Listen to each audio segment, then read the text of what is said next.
on décolle à l'heure, pas de problème. Le vol dure, cette première partie dure environ 2h30, 3h. Et puis, j'ai le sentiment que le commandant de bord fait un virage sur la gauche au moment où on atteint les côtes africaines. Donc, on redescend le long des côtes africaines vers le sud. Ça paraît bizarre, mais il le fait très très doucement, son virage. Ce qui fait qu'il est quasiment imperceptible. Et puis, vous avez l'habitude de prendre l'avion, donc... Sans doute, voilà. Sans doute. Mais je ne suis pas le seul à avoir vu ça, mais...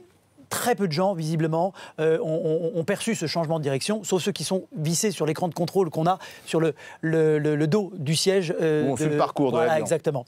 Bon, souvent on regarde un film, on dort, enfin bref, on passe à autre chose.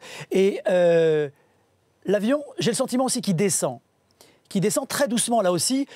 Qualité incroyable du pilote, il sait qu'il doit atteindre une altitude très basse. On pourra expliquer d'ailleurs pourquoi, quel est l'objet de cette descente. Il le fait très doucement pour ne pas paniquer, donc pas de chute libre quand on l'a entendu, comme on l'a entendu, pas de descente vertigineuse, rien du tout de ça, très doucement. Pourquoi il descend comme ça, lentement? Alors, tout simplement, on va le dire tout de suite, hein, s'il y a effectivement une bombe à bord, ce que eux penseront être, enfin, ils penseront que c'est le cas.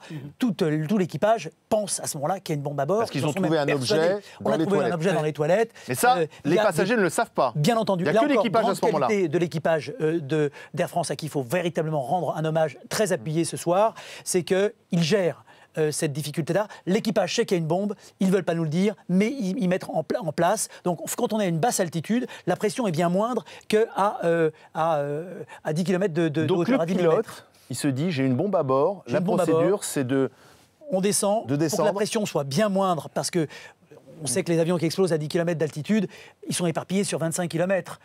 En revanche, la pression est bien moindre à basse altitude. Donc, si quelque chose explose, ça ne fait pas forcément exploser l'avion.